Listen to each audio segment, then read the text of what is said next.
So why don't we let Howard take over? I just enjoyed it. So the one thing that I was missing, I didn't hear you guys trade fours at all. And I would love to hear that, actually. So could you just play footprints, just solo on footprints, just trade, instead of like taking solos, like trade fours between all you guys soloing. Like, let's just take it from guitar, tenor, trumpet, and piano for now. You played a fantastic solo on it. I just want to hear you guys a little interplay between the soloists. You know? So just trade between the soloists and not trade with the drums, and then afterwards we'll trade with the drums. So just 4 bars, 4 bars, 4 bars. It's a blues, so it won't come out even. Everyone will be in a different place at the time, except at 16 because there's a tag on the end. So yeah, how many bars long is it? Is it 16 bars long, or is it 18? Or what is it? Which one, Tom? Footprints? It's 16. It's 16. All right. So does everyone know what trading fours means? Yeah. Okay. Just wanted to make sure that. I think it's more so than start 16. with guitar. Why doesn't the drummer count it up? And they've never done it with a tune like this. It'll be interesting. Yeah, It's straight ahead sweep tune. They've done fours. So. Yeah. Okay.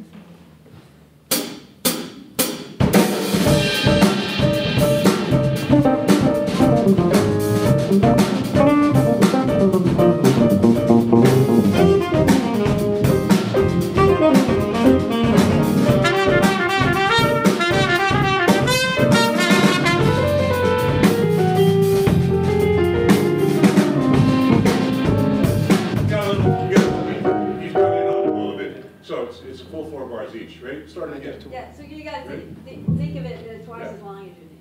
Ready? 1. Yeah. Oh, really? Right? Yeah, that's right. Oh, okay, well. Yeah. It's like the groove they're doing now is kind of a double time groove from the original. So. Oh, well, okay, well. Breathe. Another way. And then it goes to the 4th chord. You know, 4th chord. Okay. Ready? Do it again.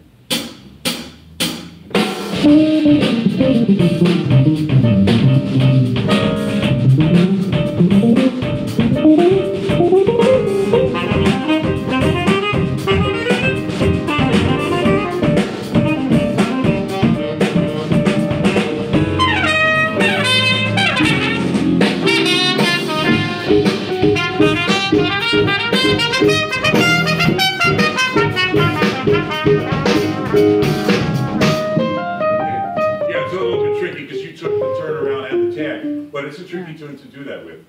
But it is 16 bars, right? No, it's well, no, not. because is it 18? They're at, yeah, 5, it 6, adds another. It's 14. It's 28. Sorry about that. 20, so it's a 14 bar form. That's the trick about it. Yeah. All right, so if you want to do that then, so 4, 4, and 6, which is what you did. Okay, so then let's go with the piano 4 and the bass 4 and the drums 6. So do the whole thing just like what you did, and then just twice through the form. 4, 4, 6, 4, 4, 6. Just try it, because I think it's a good interchange of energy to do this. One more time. Right.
And instead of like the whole thing of like waiting to solo, like this doesn't give you a chance to think about what am I going to play on my solo.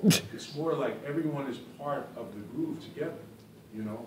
And I heard people picking up on ideas from the other guy, especially the piano. I heard that too. And you were playing great. And the solos before, you were like, oh, I have to take a solo. I'm not really comfortable. Let me see, how can I approach it? This time you didn't have the time to worry. And you just played. And you're in the groove and in time and everything, you know. So, yeah, the more stuff like this that you do. And the other thing I'd like to hear, just that rhythmic figure. If you guys could just go, pop, pop, pop, just vocally with the drummer, against the drummer. I just want to hear you guys all sing that rhythmic groove together, because it's really hip. And if you guys get it like really rock solid, then when you play it together, it's going to just feel really great, and you can play it at a soft volume with intensity, rhythm section, while the soloists are playing. So it's really concise, because rhythm is just like pitch. You know, people say, oh, so-and-so's out of tune. But if your rhythm is not precisely together, it's the same thing as being out of tune. Right. It's just, they're the same thing. So let's just try playing that groove, and you guys all sing that. Bop, bop, bop, Bop, bop. bop, bop, bop. Just do it together, okay? Right. Count us off.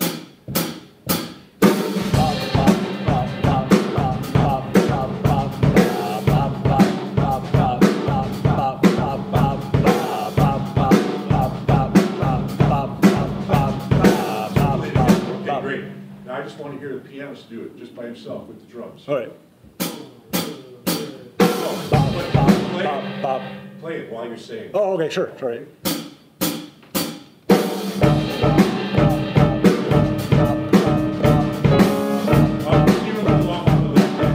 What? We're a little bit off on there. Oh, okay. All right. All right, so. Okay, ready? All right. 1, 2, 3.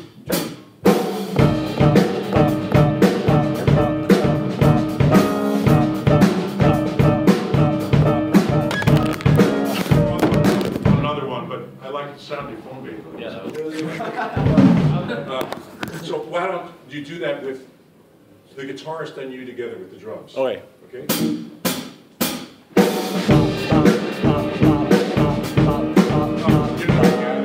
You're also far apart from each other. Why don't you get them to stand next to him? Can you reach your chord over there? Yeah. Is that how you usually set up? Kind of. Yeah. How many times a week do you guys play together? Like once or twice. Yeah. And how long have you been playing together? For about a year and a half. Oh, yeah, but a year and a half now. Yeah. You really sound like a band. Well, It's really great to hear. I've only been here for a Bass semester. player Oh, yeah, you do. semester. and I don't play as much as what they was like. Yeah, but it really feels like a band. Oh. So let's just get this figure together. That's what I want to hear with the two of you guys. So you can see each other's body language and really feel it together, okay? One more time.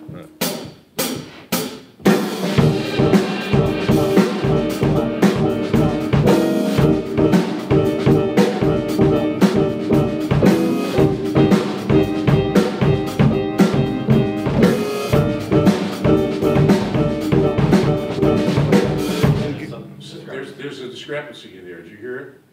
And that's why if you're going to be playing a horn line over it, the horns don't really know where to, they have to sort of ignore it instead of feel supported by it. So why don't you just the guitar play with the drums? I'm just not sure who's a little off.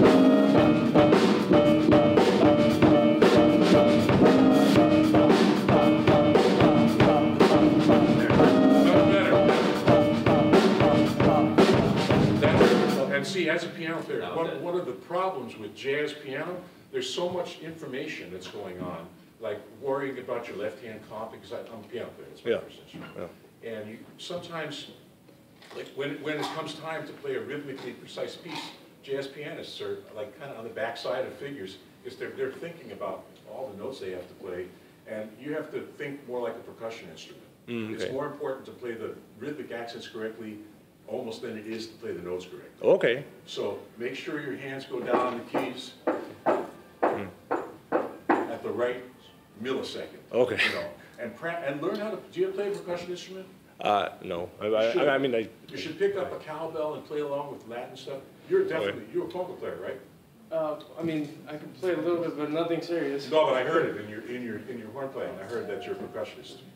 Because you played modular, you're like one of the only guys who played modular phrases. Doo-doo-da, doo-doo-da, and they're like drum phrases that you were playing on the horn, which I really enjoyed. Thank you. You know, and so that's what you need to do is like, you know, pick up a cowbell and play along with Latin rhythms and like he said about transcribing parts. Listen to like Afro-Cuban music and Afro-Brazilian music and start playing some cowbell. Just it doesn't take any technique. Sure. You know, and just because once you get in the groove with the rhythmic accents, it's will transfer to your piano. Okay.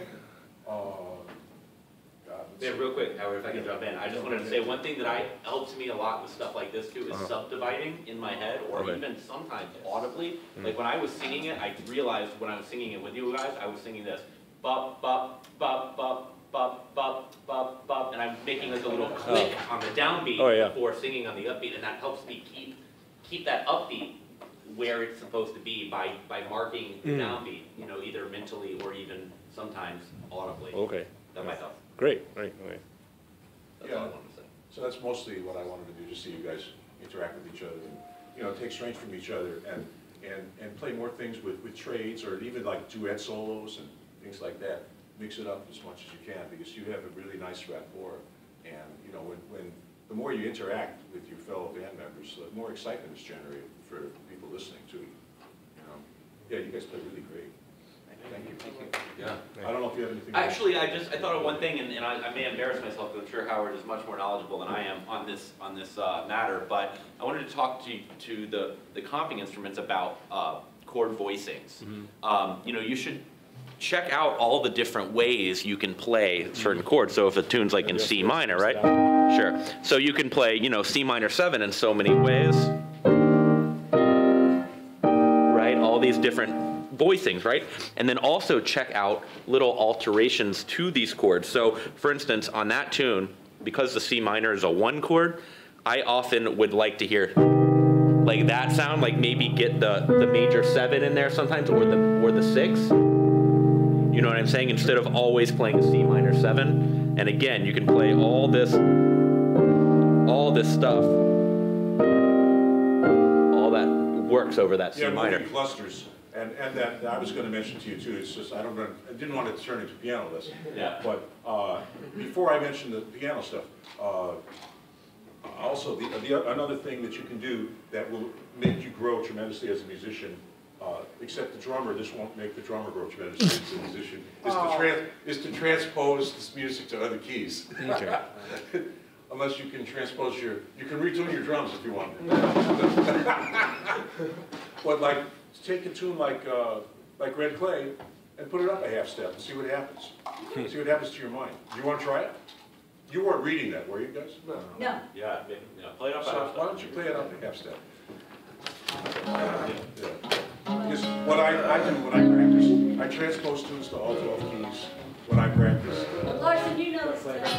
And I also practice. Wait, Sorry? repeat that? Sorry? Don't look at that. Use your ear. You said you transpose. Use my ear? Okay. I transpose tunes like standards to all 12 keys. And also I change them into different time signatures as well. I call it rhythmic transposition. I'll play tunes in 5/4, 7/4, 7/8, 11/8, We're doing up a half step or whole stuff step? like that. Because once you stretch yourself, and it's not easy. I don't expect this to be a performance. And I don't want you to feel like I'm trying to embarrass you. But this is a way that you can learn. By doing this, it forces you to understand the construction of the tune in a way that's independent of what key it's in. You know, so that you have to understand it mentally and ear-wise and musically. And then when you go back to playing it in the original key, you can surround the tune much better. So now try it in this key. I think it's traditionally C minor. So we're in C sharp minor now. So yeah. Take it away. Good luck. We'll just start with the groove. You can slow it down a little if you want. Let's just start with the groove. Skip the intro. A little slower. Sure. Yeah. Slow it down a little, so you can think.